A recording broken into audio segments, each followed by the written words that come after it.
বন্ধুরা, হালকা খিদে পাক বা সন্ধ্যের চায়ের সাথে খুব সহজভাবে সামান্য উপকরণে ঘরে আলু থাকলেই মাত্র 5 মিনিটে বানিয়ে ফেলুন মুচমুচে ক্রিস্পি গরম গরম আলুর এই স্ন্যাক্স। খেতে অসাধারণ লাগে, সংরক্ষণ করেও রাখা যাবে। সম্পূর্ণ ভিডিও দেখতে থাকুন। রেসিপি ভালো লাগলে লাইক, শেয়ার, কমেন্ট ও সাবস্ক্রাইব করে পাশে থাকবেন। দেখে নেওয়া যাক আজকের রেসিপি।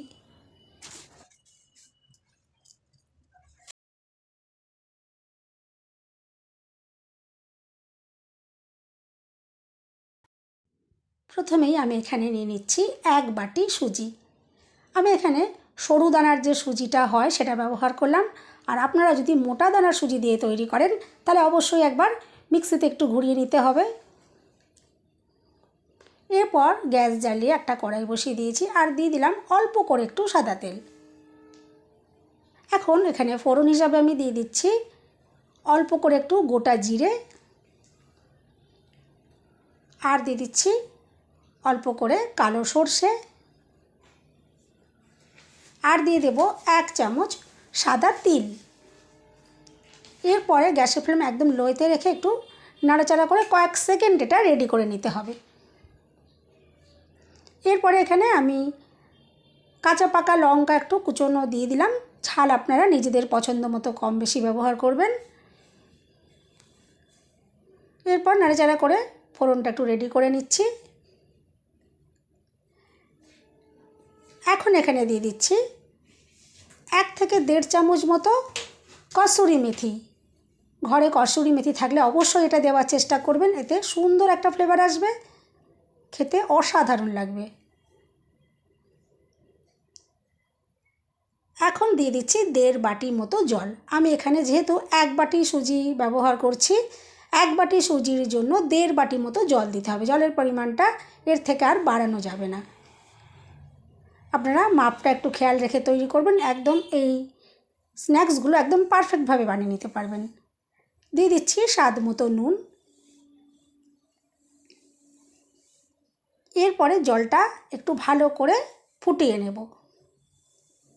জলটা সুন্দর করে ফুটে গেছে। এখন গ্যাসের ফ্লেম একদম লোতে করে দিলাম আর 1 হাতে সুজি এভাবে দিচ্ছি, আর দেখুন এভাবে আরেক হাতে নাড়াচাড়া করে নিচ্ছি। সুজিটা এভাবে কম কম করে দিয়ে বারে বারে এভাবে দেখুন দিয়ে দিতে হবে, আর 1 হাতে নাড়াচাড়া করে নিতে হবে।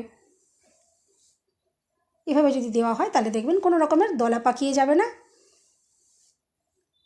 এখন ভালো করে নাড়াচাড়া করে একটা ডো রেডি করে নিতে হবে, আর গ্যাসের ফ্লেম একদম লোতে রেখেই এই ডোটা তৈরি করে নিতে হবে।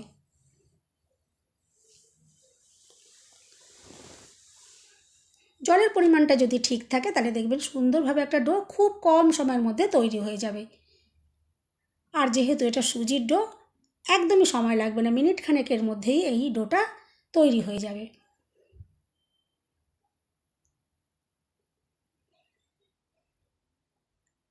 আর ডোটা যখন তৈরি হয়ে আসবে দেখবেন কড়ার গা থেকে ছেড়ে যাবে।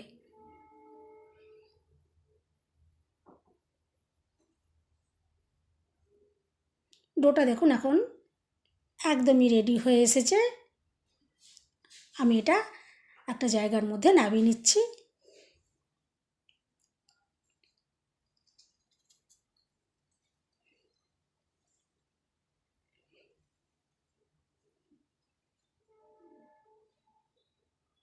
আর এই গরম, এখন প্রচণ্ড গরম রয়েছে, এই গরম অবস্থায় এটা মাখা যাবে না, তাই এটা আমি সামান্য টাইমের জন্য একটু রেখে দিচ্ছি। বেশিক্ষণ রাখার দরকার নেই। আর সেই টাইমের মধ্যে আমি এখানে দেখুন একটা সেদ্ধ করা আলু নিয়েছি। এই আলুটা একটু গ্রেটার দিয়ে গ্রেট করে নিচ্ছি। আপনারা চাইলে হাতেও ভালো করে একটু ম্যাশ করে নিতে পারেন।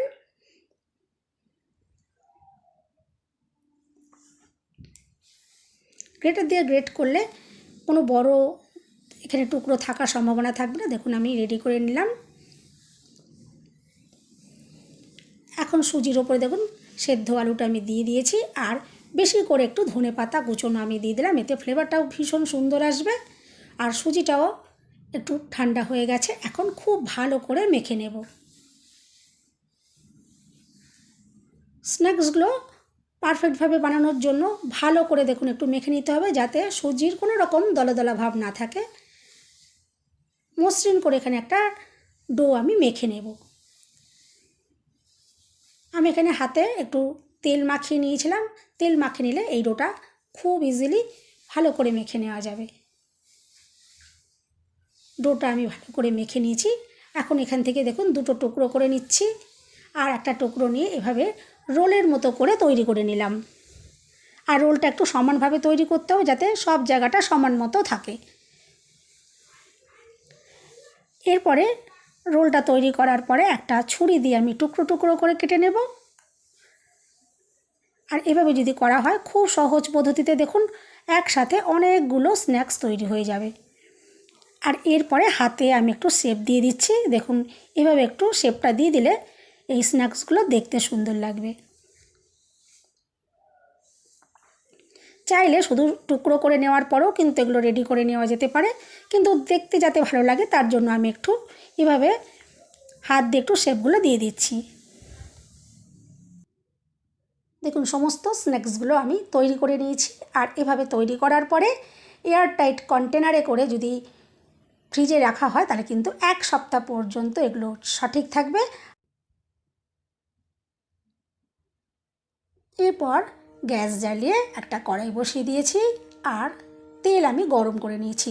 গরম তেলের মধ্যে এখন একে একে স্ন্যাক্সগুলো দিয়ে দিচ্ছি, আর গ্যাসের ফ্লেম হাইতে রেখেই ভেজে নেব। প্রথম অবস্থায় এগুলো কোনো কিছু দিয়ে নাড়াচাড়া করছি না, সাঁড়াশি দিয়ে এভাবে ধরে দেখুন একটু নাড়াচাড়া করে দিলাম। যখন একটা সাইড একটু হয়ে যাবে তখন এটা উল্টে দেওয়া যাবে। দেখুন আমি এটা কিছুক্ষণ পর উল্টে দিলাম, আর এরপরে ঘুরিয়ে ফিরিয়ে ভালো করে ভেজে নিতে হবে, যাতে সব জায়গায় সুন্দরভাবে কালারটা এসে যায়। আস্তে আস্তে আমি এইভাবেই দেখুন নাড়াচাড়া করে এগুলো ভেজে নিচ্ছি। যেমন সুন্দর কালার এসে যাবে আর একদম মুচমুচেও তৈরি হয়ে যাবে। দেখুন কত সুন্দর একদম গোল্ডেন ব্রাউন করে আমি এগুলো ভেজে নিচ্ছি, আর সাথে সাথে এগুলো দুর্দান্ত মুচমুচে তৈরি হবে। আর এগুলো ভাজতে কিন্তু একদমই সময় লাগবে না, মিনিট 2-এর মধ্যেই খুব সুন্দর করে এভাবে ভেজে নেওয়া যাবে। আর দেখুন এগুলো একদম তেলও শোপ করবে না। আমি দেখুন যেরকম যতটা তেল দিয়েছিলাম ঠিক ততটা তেল দেখুন ভাজার পরেও দেখুন রয়ে গেছে। বাকি স্ন্যাক্সগুলো কিন্তু আমি একইভাবেই ভেজে নিয়েছি। আর আওয়াজ শুনে তো বুঝতেই পারছেন যে কতটা মুচমুচে তৈরি হয়েছে, খেতে দুর্দান্ত লাগবে। সিঙ্গারা কচুরির স্বাদকেও কিন্তু হার মানাবে এই স্ন্যাক্সগুলো। এভাবে আপনারা অবশ্যই একবার ট্রাই করতে পারেন। বন্ধুরা রেসিপি ভালো লাগলে একটা লাইক দিতে একদম ভুলবেন না। চ্যানেলটা সাবস্ক্রাইব করে পাশে থাকার অনুরোধ রইল। সবাই সুস্থ থাকবেন, ভালো থাকবেন। দেখা হবে নেক্সট ভিডিওতে। ভিডিওটা শেষ পর্যন্ত দেখার জন্য সবাইকে রইল অসংখ্য অসংখ্য ধন্যবাদ। এরপর দেখুন আওয়াজটা শুনে তো আপনারা বুঝতেই পারলেন যে কতটা মুচমুচে আর ক্রিস্পি তৈরি হয়েছে। আমি আরেকটাও একটু ভেঙে দেখাই যে কতটা মুচমুচে তৈরি হয়েছে, খেতে অসাধারণ লাগবে।